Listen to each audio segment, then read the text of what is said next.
नमस्कार मित्रांनो, माझं नाव प्रमोद रानडे. एक डिमांड आली की लॉजिस्टिक सेक्टरवर व्हिडिओ करा म्हणून. आता लॉजिस्टिक सेक्टरवर आपण चर्चा करूया. काय लॉजिस्टिक्स कंपनीचा मेन प्रॉब्लेम काय माहिती आहे का? प्रचंड कॉम्पिटिशन आहे. खूप लॉजिस्टिक्स कंपन्या आहेत, ट्रान्सपोर्ट अँड लॉजिस्टिक्स. मला प्रत्येकजण L1 बेस्ड बिड करायला बघतो आणि बिझनेस मिळवायला बघतो. आणि त्याच्यापैकी सगळ्यात चांगली कंपनी कुठली असेल तर ती MNC कंपनी आहे. त्याचं नाव आहे ब्लू डार्ट. ओके, पण खूप महाग शेअर आहे हा. 53 ते 58 मध्ये खेळत असतो हा शेअर. आणि ब्लू डार्ट ही कंपनी कशी तुमचे पासपोर्ट किंवा तुमची चेकबुक्स तुम्हाला घरी आणून देते, तीच कंपनी ब्लू डार्ट. कारण बँकांचा आणि पासपोर्ट ऑफिस या कंपन्यांवर विश्वास आहे. त्याच्यामुळे ज्या कंपन्यांना मुंहमागे दाम मिळत असतं, तर त्यांना तुमच्या घरी पासपोर्ट आणून देतात. They must be charging ₹300 but is worth it.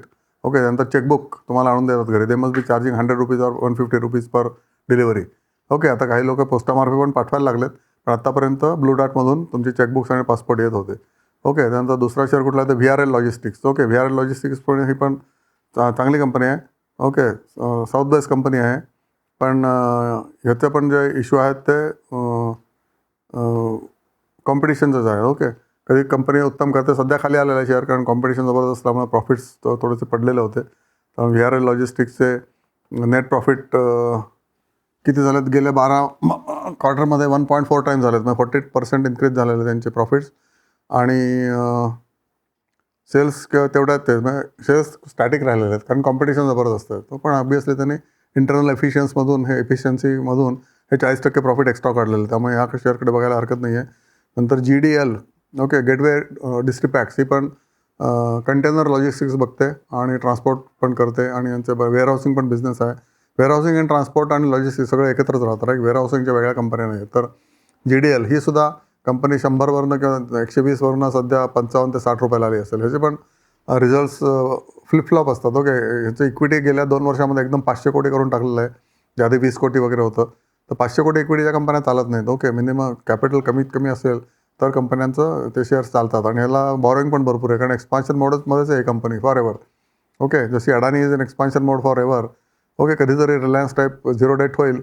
Reliance was zero debt baby for 1 quarter. त्यानंतर परत रिलायन्सने कर्ज घेतलंच कारण जी हाव असते ना ग्रोथची ती कधीच तुमची संपत नाही. त्यामुळे तुम्हाला कर्ज घ्यावंच लागतं. तर GDLचा पण प्रॉफिट किती झाला आहे तर सेल्स वाढलेत 50% गेल्या 3 वर्षामध्ये. आणि प्रॉफिट किती वाढला आहे तर प्रॉफिट 10%च वाढलेलं आहे कॉम्पिटिशनमुळे. राईट, सेल्स वाढला 50% पण प्रॉफिट वाढला फक्त 10%. ओके, हे गेटवे लॉजिस्टिक्सची कथा आहे. त्यानंतर ब्लू डार्टचं मी तुम्हाला सांगितलं, सेल्स वाढला 60%. गेल्या 3 वर्षात फक्त 60% शेअर वाढला, 7%. आणि प्रॉफिट किती वाढला आहे तर 30%ने वाढला. बिकॉज ऑफ इंटरनल एफिशियन्सीज त्यांनी कॉस्ट कमी करून केलेला आहे. प्रॉफिट सेल्स वाढल्यामुळे प्रॉफिट झालेलं नाही. There are 2 things about profit growth. एक तर सेल्स वाढला म्हणून प्रॉफिट वाढतो, आणि दुसरी गोष्ट सेल्स वाढला नाही आहे पण तरीसुद्धा प्रॉफिट वाढला का? कारण इंटरनल एफिशियन्सीज त्यांनी वाढवल्या. म्हणजे माणसं कमी केली किंवा अजून काय AI तंत्र लावलं किंवा अजून काय वायफाय खर्च होता तो कमी केला वगैरे वगैरे. पण ही इंटरनल एफिशियन्सी जास्त काळ टिकत नाही. It may be okay for 1 year, but sales वाढायलाच पाहिजेत. त्याच्यामधूनच तुम्हाला तुमची प्रॉफिटेबिलिटी कमावता येते. ओके, त्यानंतर अजून एक आहे Concor, container corporation of India. He government of इंडियाची कंपनी आहे, PSU कंपनी. गेले 2 वर्षे हा शेअर फक्त 500ला बसला आहे. का? कारण याच्यामध्ये ग्रोथच नाही आहे. ओके, सेल्स वाढला आहे फक्त 3%. सेल्स वाढला 15%ने वाढला आहे सेल्स. आणि प्रॉफिट किती वाढला आहे 14%. म्हणजे 3 वर्षामध्ये 15% म्हणजे 5% per year. Market doesn't reward you at all. 5% per year is nothing. Okay, it should minimum 7.5 to 10% in sales growth. आणि profit growth should be at least 10% per year. Okay, त्यामुळे ह्या पण शेअरला काय भवितव्य सध्या तरी दिसत नाही. गव्हर्नमेंटने काढलं होतं कंपनी विकायला पण कोणी घ्यायला तयार नाही दिसत. किंवा मे बी देर आर काय म्हणायचं स्टॅट्युटरी प्रॉब्लेम्स. ओके, की ही शेअर ज्या किमतीलाच विकायला पाहिजे, या किमतीला नाही घेत आहे कोणी. कारण तुमच्या जो बिझनेस आहे तो it is not worth taking at that price. त्याच्यामुळे ही पण कंपनी विकली गेली नाही. आणि मार्केटमध्ये ह्याचा भाव मात्र गव्हर्नमेंटने पाडून ठेवला. गव्हर्नमेंट अनाऊन्स केलं साधारण 8 वर्षापूर्वी की आम्ही BPCL डिसइन्व्हेस्ट करणार, shipping corporation of India disinvestment करणार, IDBI डिसइन्व्हेस्टमेंट करणार. ओके, त्यानंतर ही पण कंपनी कॉनकॉर डिसइन्व्हेस्टमेंट करणार. पण 8 वर्षात गव्हर्नमेंटला काहीच जमलेलं नाही. अनाऊन्समेंट तरी कशाला केलं कोणास ठाऊक. सगळ्या कंपन्यांचे भाव 50% खाली आणून ठेवले. कारण काय हँगिंग स्वॉर्ड आहे की ही कंपनी विकायची. तर गव्हर्नमेंटला अजिबात शोभत नाही. तुम्हाला जर करायचं येत नाही तर करू नका ना. गव्हर्नमेंटचा डिसइन्व्हेस्टमेंट जे डिपार्टमेंट आहे ते मिझरेबली फेल झालेलं आहे for whatever reason. Finally you have to take that liability whatever you have announced is not happening at all. आणि अशा 10 कंपन्या होत्या. बँक ऑफ महाराष्ट्र पण होती त्याच्यामध्ये. ओके, काहीच झालेलं नाही त्याचं अजूनही. तर आणि कंपन्यांचे भाव मात्र पाडून ठेवले, 50% भाव आणून ठेवलेत बिकॉज ऑफ डिसइन्व्हेस्टमेंट अनाऊन्समेंट. तशा काही लॉजिस्टिक्स कंपन्यांचं तुम्हाला मी उदाहरण देऊन सांगितलं.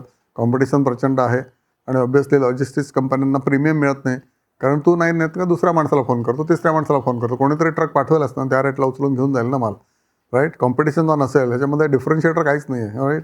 अजून एक कंपनी आहे स्नोमॅन लॉजिस्टिक्स. स्नोमॅन लॉजिस्टिक्सचं काय कूल कंटेनर्स, ओके, बर्फाचे कंटेनर्स त्यांच्याकडे सर्व्हिस आहे. पण सध्या बर्फाचे कंटेनर्स कोणीच वापरत नाही. त्यांच्याकडे वेअर हाऊसिंग आहे, जे एअर कंडिशन वेअर हाऊसिंग आहे, पण ते पण काय विशेष लोक वापरत नाही. I don't know why. This company has come into market maybe 10 years back और maybe 12 years back.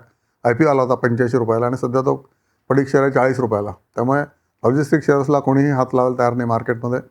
Market knows that this company will never grow at least for now. आणि त्याच्यामध्ये ॲडिशनल छत्री आहे की बाबा market काय म्हणायचं, overall मार्केटचंच काही वाढत नाही आहे. त्याच्यामुळे या कंपन्यांना कोण लक्ष देणार, राईट.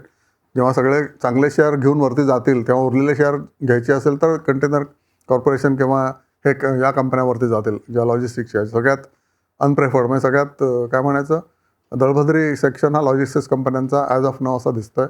त्यातल्या त्यात चांगला म्हणजे म्हणायचं की कुठला आपला लॉजिस्टिक्स कंपन्यांचा blue dart, okay, MNC share आहे. त्याच्यामुळे या कंपनीकडे तुम्ही टेक्निकल बघून लक्ष घालू शकता. आणि तुमचं जर लक चांगलं असेल पुढच्या एका वर्षात जर मार्केट वर गेलं तर या सगळ्याच लॉजिस्टिक्स कंपन्या ॲट द बॉटम आहेत सध्या, त्या पण 15-20% तुम्हाला रिटर्न देऊ शकतात. ओके, होप तुम्हाला लॉजिस्टिक्सचा खेळ कळला असेल. सगळ्यात निग्लेक्टेड आणि यांच्याकडे प्राइसिंग पॉवर 0 आहे, राईट. हे तुम्हाला सांगितलं मी. Alternates are always available at 1 phone call away. हो, थँक्यू सो मच. आणि चॅनल लाईक करा, सबस्क्राईब करा आणि पुढे पाठवा आणि पुण्य कमवा आणि पैसे पण मिळवा. Okay, thank you so much.